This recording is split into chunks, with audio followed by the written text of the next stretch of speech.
Hello नमस्कार।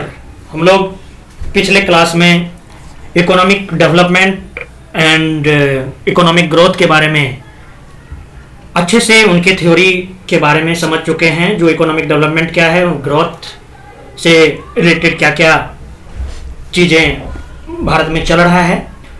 तो आज उनसे संबंधित एनसीईआरटी के क्वेश्चन को देखेंगे। आइए, पहला क्वेश्चन है, भारत में पूंजी निर्माण कैपिटल फॉर्मेशन संबंधी आंकड़े एकत्रित करने का कार्य कौन करता है? ऑप्शन है भारतीय रिजर्व बैंक और सीएसओ, भारतीय रिजर्व बैंक और भारतीय स्टेट बैंक, भारतीय रिजर्व बैंक और सभी वाणिज्यिक बैंक, और केंद्रीय सांख्यिकी संगठन और राष्ट्रीय नमूना। इसका आंसर हो जाएगा ए, भारतीय रिजर्व बैंक और सीएसओ। पूंजी कैपिटल फॉर्मेशन संबंधी आंकड़े जो है यही आरबीआई और सीएसओ मिलकर जारी करता है। और भारत में पूंजी निर्माण के आंकड़े एकत्रित करने का जो कार्य है वो आरबीआई और सीएसओ के द्वारा ही किया जाता है। और इसके अतिरिक्त अगर बात करेंगे तो सीएसओ जो है वो क्या क्या करता है। तो सीएसओ आपको बताए थे, जो मैंने ये आईआईपी उसके बाद सीपीआई, उसके बाद एएसआई, उसके बाद अन्य सब संबंधी आंकड़े भी जारी करते हैं। आईआईपी का मतलब समझ गए होंगे, industrial production index, CPI consumer price index, और एएसआई एनुअल इंडस्ट्रियल सर्वे। ठीक है, यानी औद्योगिक उत्पादन सूचकांक, उपभोक्ता मूल्य सूचकांक, वार्षिक उद्योग सर्वेक्षण और इससे संबंधित आंकड़े का संकलन और प्रकाशन दोनों का कार्य जो है कौन करता है भाई? सीएसओ करता है। संकलन और प्रकाशन दोनों कार्य है ना। चलिए नेक्स्ट क्वेश्चन देखिए, निम्न में से कौन सा आर्थिक समृद्धि का परिचायक है? ऑप्शन देखिए। ऑप्शन है निश्चित अवधि में स्थिर कीमतों पर राष्ट्रीय आय में वृद्धि, वास्तविक प्रति व्यक्ति आय में सुधारात्मक वृद्धि, किसी निश्चित अवधि में चालू कीमतों पर राष्ट्रीय आय में वृद्धि, और चौथा ऑप्शन है जनसंख्या में वृद्धि के साथ राष्ट्रीय आय में वृद्धि।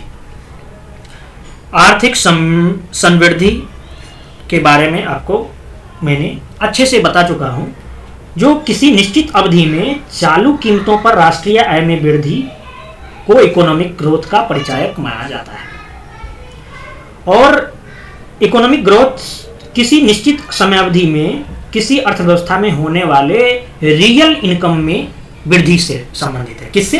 रियल इनकम में जो वृद्धि होगा उनसे संबंधित रहता है। क्या भाई? Economic growth. और सकल राष्ट्रीय उत्पाद, सकल घरेलू उत्पाद और प्रति व्यक्ति आय में वृद्धि को आर्थिक समृद्धि कहते हैं। क्लियर बात? वहीं इकोनॉमिक डेवलपमेंट जो है जीवन की गुणवत्ता को प्रदर्शित करता है। मेरा क्वेश्चन था जो आर्थिक समृद्धि का परिचायक है क्या हो जाएगा भाई? किसी निश्चित अवधि में चालू कीमतों पर राष्ट्रीय आय में वृद्धि, नेशनल इनकम में वृद्धि अगर होता है तो उसको आर्थिक समृद्धि बोलते हैं। नेक्स्ट, निम्नलिखित में से कौन से द्वितीय पीढ़ी सेकेंड जनरेशन के आर्थिक सुधारों के भाग नहीं है? पहला ऑप्शन है तेल के क्षेत्र के सुधार, सार्वजनिक क्षेत्र के सुधार, न्यायिक प्रणाली के सुधार, शासकीय एवं सार्वजनिक संस्थाओं के सुधार। सबसे जुडिशियल सिस्टम में जो भी सुधार को छोड़ दिया जाए अगर, तो जितने भी हैं, यानी न्यायिक प्रणाली के सुधार को छोड़कर ये जो है तेल के क्षेत्र के सुधार, सार्वजनिक क्षेत्र के सुधार और शासकीय और सार्वजनिक संस्थाओं के सुधार, ये सभी आर्थिक सुधारों का द्वितीय पीढ़ी के भाग हैं। और इन सुधारों का जो उद्देश्य होता है वो समावेशी विकास के लक्ष्यों को प्राप्त करना रहता है। और वर्तमान समय में भारत जो है थर्ड जनरेशन के आर्थिक सुधारों की प्रक्रिया में है, आपको पता ही है, जिसमें कि वस्तु और सेवा कर, दिवालिया कानून और मुद्रा बैंक का गठन आदि भी शामिल है। तो इसका आंसर हो जाएगा भाई, क्या बोला है? आर्थिक का भाग नहीं है। तो नहीं है तो कौन सा हो जाएगा? जुडिशियल सिस्टम में सुधार, सी हो जाएगा। ये सभी है। नेक्स्ट क्वेश्चन देखिए। नेक्स्ट क्वेश्चन है आर्थिक विकास सामान्यतया युग्मित होता है अपस्फीति के साथ, अस्फीति के साथ स्टैगफ्लेशन के साथ, अतिस्फीति के साथ। ये अवस्फीति क्या होता है, स्फीति क्या होता है, स्टैगफ्लेशन क्या होता है, अतिस्फीति क्या होता है, ये सब आप पढ़ चुके हैं। तो इसका आंसर हो जाएगा जो आर्थिक विकास जो है, जब प्रति व्यक्ति आय बढ़ती है तब लोगों की क्रय शक्ति में भी वृद्धि होती है, और क्रय शक्ति में लोगों की अगर परचेजिंग पावर में अगर वृद्धि होगा तो वस्तु का मांग जो है, गुड्स का मांग ऑटोमेटिक क्या हो जाएगा, बढ़ जाता है। और इसी कारण आर्थिक विकास को सामान्यतः इन्फ्लेशन के साथ युग्मित किया जाता है। किसके साथ? इन्फ्लेशन के साथ। तो इन्फ्लेशन, स्फीति कह रहा है आर्थिक विकास को किसके साथ युग्मित किया जाता है, तो इन्फ्लेशन के साथ जो है, इन्फ्लेशन के साथ जो है जोड़ा जाता है। किसको भाई? Economic development. ठीक है।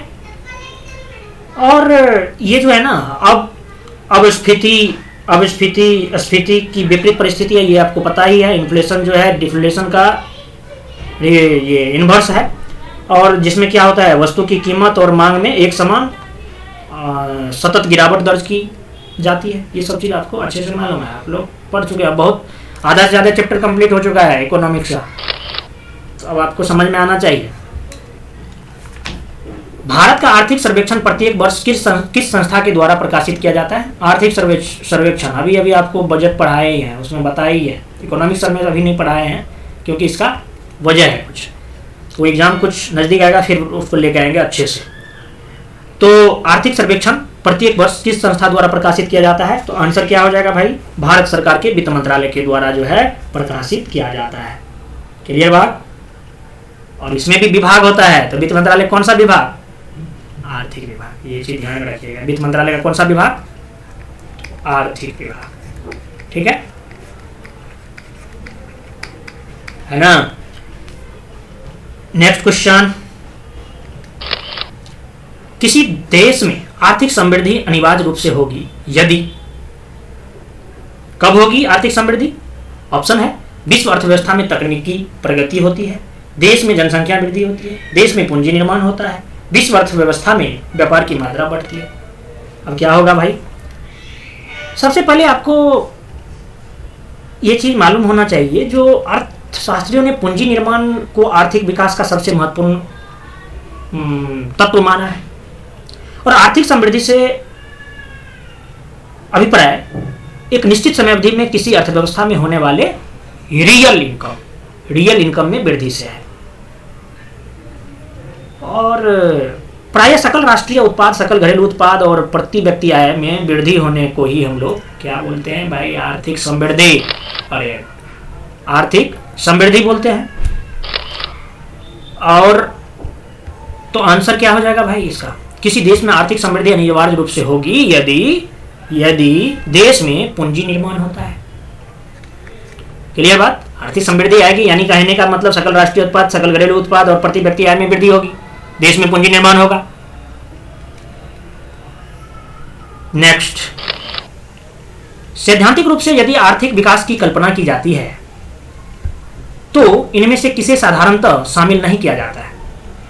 ऑप्शन है, जीडीपी में वृद्धि, विश्व बैंक से वित्तीय सहायता में वृद्धि, जीएनपी में वृद्धि, प्रति व्यक्ति सकल राष्ट्रीय उत्पाद में वृद्धि। इसका आंसर हो जाएगा शामिल नहीं किया जाता है। कह रहा है सैद्धांतिक रूप से आर्थिक विकास की कल्पना की जाती है तो इनमें से आर्थिक विकास अभी बात किए हैं आपको, साधारणतः शामिल नहीं किया जाता है। तो आपको बोले ही हैं हम, जो आर्थिक विकास में किस क्या जीडीपी, जीएनपी,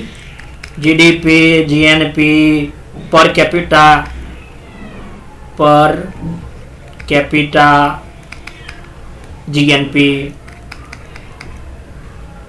में जो वृद्धि है इसी को ध्यान में रखा जाता है। और इसमें विश्व बैंक और किसी बाह्य या आंतरिक एजेंसी द्वारा लिए गए ऋण या पुरानी वस्तुओं के विक्रय से जो प्राप्त धन जो होता है उसको शामिल नहीं किया जाता है। ये चीज़ आप माइंड में रख लीजिए। तो इसका आंसर तो आपको खटाक से पता चल गया होगा, जो इसका आंसर क्या होगा भाई? आंसर तो बी होगा। और ये भी आपको पता है आर्थिक विकास कब होगा? जब जीडीपी में वृद्धि होगा, जीएनपी में वृद्धि होगा, पर कैपिटा जीएनपी में वृद्धि होगा। तो बी हो जाएगा इसका आंसर। नेक्स्ट देखिए क्वेश्चन। नेक्स्ट है, निम्नलिखित में से कौन सा भारतीय अर्थव्यवस्था का लक्षण नहीं है? भारतीय अर्थव्यवस्था का लक्षण नहीं है। तो श्रम की न्यून कार्यक्षमता, प्रति व्यक्ति निम्न आय, पूंजी निर्माण की न्यून दर और प्राकृतिक संसाधनों की कमी।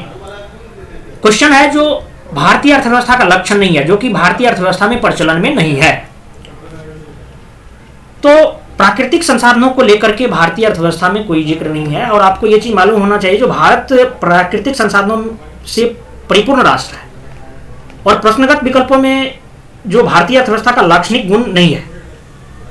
और ये तीन जो विकल्प है, कार्यक्षमता, श्रम की न्यून कार्यक्षमता, प्रति व्यक्ति निम्न आय और पूंजी निर्माण का न्यून दर, ये लाक्षणिक गुण है जो कि एक विकासशील अर्थव्यवस्था का प्रमुख लक्षण है।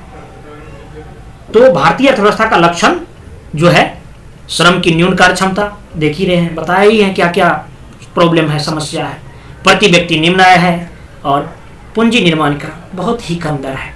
आंसर हो जाएगा डी। Next question.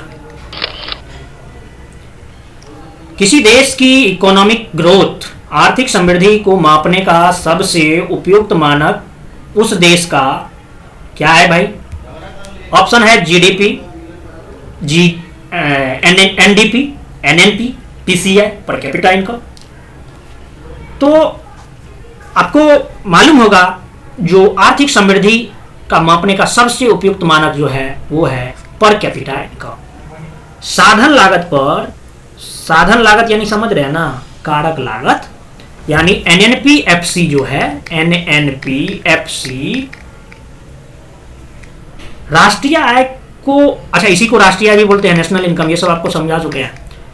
राष्ट्रीय आय को देश की कुल जनसंख्या से अगर भाग देने पर जो निकलता है, नेशनल इनकम में अगर देश की जो कुल जनसंख्या है, कुल जनसंख्या, टोटल पॉपुलेशन